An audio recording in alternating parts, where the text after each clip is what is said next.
ఎల్లుండొచ్చు అంతే కాదు ఇక్కడ చిన్న లాజిక్ ఉంది మీకు, దానికి అదే చెప్తున్నా. ఇక్కడ మీకు ఏంటంటే 5 గంటలకల్లా 6 గంటలకల్లా ఎలక్షన్ కోడ్ అయిపోతుంది. అప్పుడు దాకా అక్కడ వెళ్ళిపోయి అన్ని అవుతున్న కార్యక్రమాల్లో విజయమ్మ 1:20 ఒక లెటర్ పంపించింది. ఉదయాన్నే అన్ని క్రియేట్ చేసుకొని ఈ లెటర్ ని తిప్పికొట్టడం కోసం అల్లు అరవింద్ గారిని లైమ్ లైట్ లో తీసుకొచ్చి, ఆయనకు తెలియకుండా ఆయన లైమ్ లైట్ లో తీసుకొచ్చి ఈజ్ ఓన్లీ డ్రామా ప్లే చేశారనేది మాత్రం నేను చెప్పగలుగుతాను. ఇది వైసీపీలో డ్రామా. ఇది రవి గారికి తెలుసా లేదా నాకు తెలియదు, ఇది అర్జున్ గారికి తెలిసి ఉండకపోవచ్చు. ఆ డ్రామా ప్లే చేసి 4 గంటలకు అన్ని వేల మంది జనం ఎలా క్రియేట్ చేశారు, ఎలా వచ్చారు, అప్పటికప్పుడు ఇంట్లో నుంచి వచ్చి బయటకు మొత్తం టోటల్గా వేయడం ఏంటి, అప్పుడే 5 నిమిషాల వీడియో బయటకు రావడం ఏంటి, అప్పుడు మొత్తం సోషల్ మీడియాలో ఈ లెటర్ అవుట్ అవ్వడం ఏంటి. అవుట్ అవ్వాలనుకున్నారు, అవ్వలేదు. అంటే ఇదంతా ఒక వైసీపీలో ఈ సోషల్ మీడియా, ఇది మా సజ్జల రామకృష్ణారెడ్డి గారి కొడుకు అవ్వచ్చు, లేకపోతే వైసీపీ సోషల్ మీడియా డ్రామా అవ్వచ్చు, ఐపాక్ టీమ్ డ్రామా అవ్వచ్చు. ప్లెయిన్ గా మొత్తం పవన్ కళ్యాణ్ గారిని దెబ్బ కొట్టడానికి, పవన్ కళ్యాణ్ గారిని ఎలాగైనా ఓడించాలి. ఇంకొకటి, అక్కడ 4:45 నిమిషాలకు జగన్మోహన్ రెడ్డి గారు పిఠాపురం ఉన్నారు. మీరు బాగా అబ్జర్వ్ చేసుకోండి. ఇక్కడ ఈయనున్నారు పిఠాపురం లాస్ట్ మీటింగ్.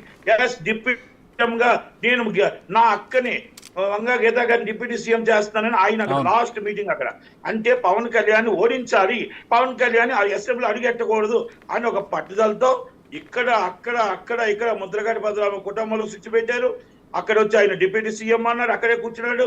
ఇక్కడ చూస్తే అల్లు అర్జున్ గారు. అంటే ఎన్ని కుళ్ళులు, ఎన్ని కుతంత్రాలు ఒక్క పవన్ కళ్యాణ్ గారి మీద నడిచి. ఇప్పుడు ఇందులో ఈ కుట్రలో అల్లు అర్జున్ ఒక పావు అయ్యారనుకుంటున్నారా, పాత్రధారనుకుంటున్నారా? నేను తెలియకుండానే జరిగిందేమో అనుకుంటున్నాను. అంటే ఇప్పుడు భార్య మాట నమ్మి ఉండొచ్చు, వాళ్ళ భార్య మాట ఆ ఫ్రెండ్ కాబట్టి ఆమె నమ్మి ఉండొచ్చు.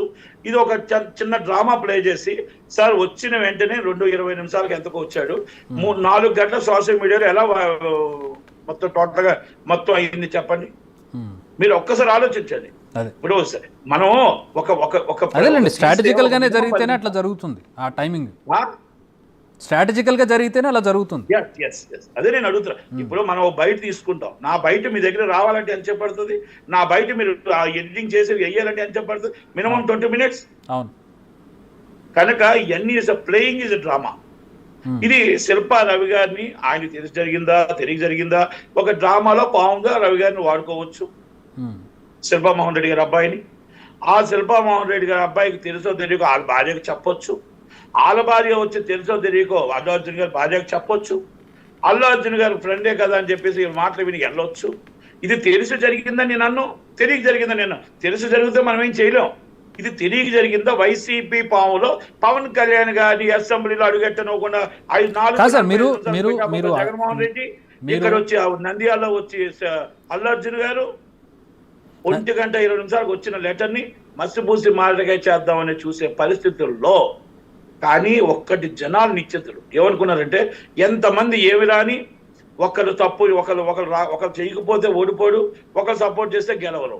కనుక అందుకే ఆయన్ని అంత మెజార్టీతో నేను ఫస్ట్ నుంచి చెప్తాను. ఫిక్స్ అయ్యారు అంటే ప్రచారాలు స్ట్రాటజీలు ఏవి పనిచేయలేదు. ప్రజలు ఫిక్స్ అయిపోయిన తర్వాత కూడా సో అది ముందు ఏకపక్షంగా అయిపోయింది అక్కడ గెలుపు పవన్ కళ్యాణ్ గారు.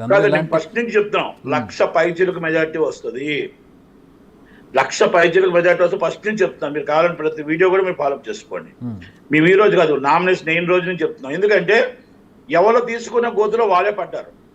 ముద్రగడ పద్మనాభం గారిని కుటుంబాల్లో స్విచ్ పెట్టి ముద్రగడ పద్మనాభాన్ని పాములా వాడుకొని కాపులు యాంటీ అయ్యారు వైసీపీకి. ముద్రగడ పద్మనాభం ఫ్యామిలీ యాంటీ అయ్యింది వాళ్ళకి, అది పవన్ కళ్యాణ్ గారికి సపోర్ట్ వచ్చింది. అక్కడి నుంచి అల్లు అర్జున్ గారిని తీసుకొచ్చి ఇక్కడ వాడుకుందాం చూసి యాంటీ అయ్యింది. ప్రతి దాంట్లో కూడా డిప్యూటీ సీఎం అవుతుంది. అసలు నీ గవర్నమెంటే రాని డిప్యూటీ సీఎం ఎలాగిస్తావు? మరి నువ్వు 5 సంవత్సరాలు ఎందుకు డిప్యూటీ సీఎం ఇవ్వలేకపోయావు? ఇవన్నీ కూడా జగన్మోహన్ రెడ్డి గారి స్ట్రాటజీలు, ఐపాక్ వోల్టేజ్లు అన్ని మొత్తం టోటల్ గా నమ్మిన వాళ్ళు ఎవరైతే ఉన్నారో అందరు టోటల్ వాసౌట్ అయ్యి ప్రజలు తిరగబడ్డారు. ప్రజలు న్యాయ నిర్ణేతలు, ఆ న్యాయ నిర్ణేతలు ప్రజలు తిరగబడితే ఏం జరుగుతుంది అనేది చూపించారు. ఈ రోజు నేను ఒక్కటే చెప్తున్నా, అల్లు అర్జున్ గారు అవ్వచ్చు, అరవింద్ గారు అవ్వచ్చు, ఇక్కడ తెలిసి జరిగిందా తెలియక జరిగిందా, కానీ ఒక్కటి మాత్రం లాస్ట్ లో ఒక మాట చెప్తా. కుటుంబాలు అనేది మనం ఇన్ని సంవత్సరాలు ఉన్న కుటుంబాలు ఈ విధంగా మనం ఆ బయట సోషల్ మీడియాలో ఏవి రాలేదు కుటుంబం, ఈ కుటుంబం దూరం అయిపోయింది అనేది సినిమాల మీద పడే ప్రభావం కంటే మనం ఒక కూర్చొని పిఆర్ఓతోనో లేకపోతే మనం కూర్చొని ఏం జరిగింది కలడమా లేకపోతే కలట్లేదా అనేది ఫ్యాన్స్ గొడవలు లేకుండా సినిమా మీదకి ఎఫెక్ట్ పడకుండా మనం క్లారిటీ ఇవ్వాల్సిన బాధ్యత అరవింద్ గారి వైపు ఉంది, చిరంజీవి గారి వైపు కూడా ఉంది. ఎందుకంటే ఇక్కడ ఫ్యాన్స్ అనేది వార్ జరుగుతుంది. ఈ ఫ్యాన్స్ అనేది వార్ సినిమా ఫీల్డ్కి మంచిది కాదు. ఈ సినిమా ఇండస్ట్రీలో సినిమా తీసేది హీరోగా యాక్ట్ చేసేది ఆయన అవ్వచ్చు, నిర్మాత ఉంటాడు, డిస్ట్రిబ్యూటర్ ఉంటాడు, ఎగ్జిబ్యూటర్ ఉంటాడు, పెట్టుబడిదారులు కొన్ని లక్షల మంది కార్మికులు ఉంటారు. ఇవన్నీ కూడా ఆ సినిమా మీద ప్రభావం పడకూడదు. ఆ ప్రభావం రాకుండా ఉండాలి అంటే is a clarity 2 days clarity ఇవ్వాలి, ఇవ్వక తప్పదు. సార్ ఇప్పుడు నాగబాబు ట్వీట్ మీరు చూసుంటారు, 2 ఫ్యాన్స్ డివైడ్ అయిపోయి సోషల్ మీడియాలో ఇలా మాట్లాడుకోవడం అనేది కరెక్ట్ కాదు. సినిమాకి ఈ సినిమా ఇండస్ట్రీకి మంచిది కాదు. నాగబాబు గారు ట్వీట్ చూసుంటారు, మన కోసం పనిచేసేవాడు మనవాడైనా ఆ ట్వీట్ మీరు చూస్తుంటారు. ఆ తర్వాత డిలీట్ చేశారు. ఇప్పుడు ఫ్రెష్ గా సాయిధరం తేజ్ అన్ఫాలో చేశారు అల్లు అర్జున్. మనవాడు కానుకోయినా మన కోసం పనిచేసాడు మనవాడు, రైట్, కరెక్ట్. అది ఈరోజు చంద్రబాబు నాయుడు గారు అరెస్ట్ అయినప్పుడు ఎవ్వరు కనబడలేదు. ఇప్పుడు ఒక్కొక్కరు బుడబొక్కలు వేసుకొని ఒక్కొక్కరు వచ్చి 50 సీట్లు ఉందంటాడు, లైవ్ లో కూర్చొని నాయన వర్మ తమ్ముడు వర్మ అని మాట్లాడితే 5 సంవత్సరాలు మాట్లాడొచ్చుగా, అరెస్ట్ చేసేటప్పుడు రావచ్చుగా, అవతోడు అరెస్ట్ చేస్తాడు అనేస్తాడేనా? ఇప్పుడు ఎందుకు వస్తున్నారు వీళ్ళంతా? ఇప్పుడు కాదు మాట్లాడేది, అరెస్ట్ చేసేటప్పుడు కష్టాల్లో ఉండేటప్పుడు మనవాడు వచ్చినవాడు. ఈ రోజు మనం సుఖాల్లో ఉన్నప్పుడు వచ్చినవాడు పరాయివాడు, కష్టాల్లో ఉన్నప్పుడు వచ్చినవాడు మనవాడు. Yes, right. ఇది నేను చంద్రబాబు నాయుడు గారికి కాదు అందరికీ వర్తిస్తుంది. ఈ రోజు పంచెలు కట్టుకొని ఎగేసుకొని మరి వెళ్ళిపోయి ముందు వేసుకొని సెల్ఫీలు దిగిన వాళ్ళు అందరికీ చెప్తాను ఈ మాట.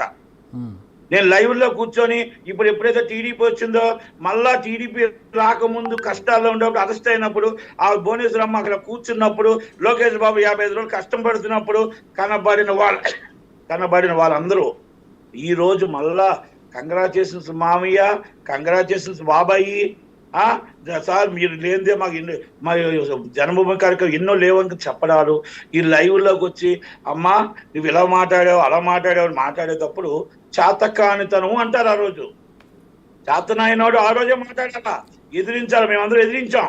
ఎస్, ఆ రోజు జగన్మోహన్ రెడ్డిని ఎదిరించాం, నిలబడ్డాం. ఇప్పటికీ అలాగే నిలబడతాం, పడ్డాం బాధలు, వ్యాపారాలు దెబ్బతిన్నాయి, అన్ని దెబ్బతిన్నాయి. సినిమా ఇండస్ట్రీకి నట్టికుమార్ గారు ప్రధానంగా సినిమా ఇండస్ట్రీకి ఇబ్బంది పడ్డారా ఏమన్నా? చిరంజీవి గారిని మిగతా స్టార్స్ని పిలిచిన మహేష్ బాబుని అలాగే ప్రభాస్ని పిలిచిన సందర్భంలో కూడా చాలా కాంట్రవర్సీ క్రియేట్ అయింది. అలాగే సినిమా ఇండస్ట్రీకి సంబంధించి కూడా కొంచెం ఇబ్బంది పడుతున్నామని కొంచెం బయటకు వచ్చి చెప్పిన వాళ్ళు కూడా ఉన్నారు. స్టూడియోస్కి సంబంధించి ప్రధానంగా వైజాగ్లో ఉన్న రామానాయుడు స్టూడియోకి సంబంధించి ఈ విషయాలు మీ దృష్టికి వచ్చా? మీకు అంటే సినిమా ఇండస్ట్రీని దగ్గరగా చూస్తున్నారు కాబట్టి ఇండస్ట్రీలో బాగా ఆయన ఏం చేశారండి? ధైర్యంగా నిలబడాలి. ఎస్, నీ కోర్టు న్యాయం ఉంది సార్, న్యాయాలు చచ్చిపోలేదు, న్యాయం ఉండబట్టి స్టే వచ్చింది ఆయనకి. ఆయన ఏమన్నాడు తెలుసా సురేష్ బాబు గారు? చంద్రబాబు నాయుడు గారిని అరెస్ట్ చేస్తే మా సినిమా ఫీల్డ్కి ఏం సంబంధం అన్నాడు. మేము సినిమా ఫీల్డ్కి సంబంధం అని చెప్పలేదు సార్. మీరు అభిమానించేవాళ్ళు, మిమ్మల్ని ప్రేమించేవాళ్ళు, మీకోసం వచ్చేవాడు, మీ కష్టాలు